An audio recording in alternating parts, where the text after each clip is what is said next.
400 ते 500 शेतकऱ्याची फसवणूक झालेली आहे। ते फसवणूक त्यांना डुप्लिकेट चेक देण्यात आलेले आहेत, डुप्लिकेट पावत्या देण्यात आलेल्या आहेत त्या, आणि 14 ते 15 हजार कोटीच्या 14 ते 15 कोटीपर्यंत ही रक्कम जाते।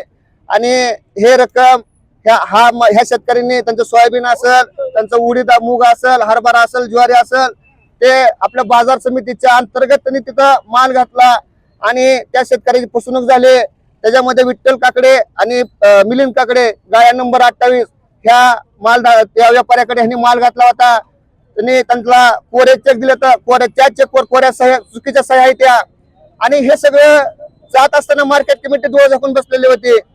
ह्याच्यामध्ये सगळ्यात मोठं दोषी कोण असेल तर मार्केट कमिटी आहे। जोपर्यंत मार्केट कमिटी बरखास्त होत नाही किंवा ह्याच्यामध्ये जे संबंधित अधिकारी आहेत, DDR असेल किंवा हे असतील, तर हे यांच्यावर जोपर्यंत गुन्हे दाखल होत नाहीत तोपर्यंत आम्ही इथलं उठणार नाहीत।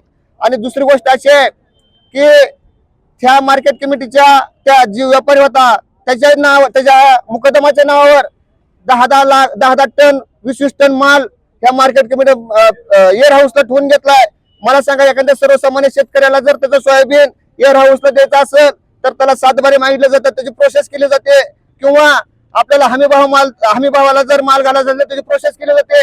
मग ह्या मार्केट कमिटीने ह्या व्यापाऱ्याची ह्या मुकदमाची चौकशी करून माल घेतलाय का, त्याचं खरेदीच्या पावत्या आहेत का त्यांच्याकडे, हे सगळं प्रकरण उलगडल्याशिवाय आम्ही आता स्वस्त बसणार नाही।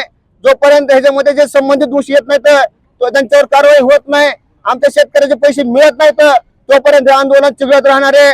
आज फक्त इशारा देतोय, उद्यापासून हे आंदोलन हिंसक मार्गावर जाईल आणि ह्याला संबंधित कलेक्टर, मुख्यमंत्री, प्रधानमंत्री, DDR, मार्केट कमिटी, डिपार्टमेंट ही जिम्मेदार राहणार आहे।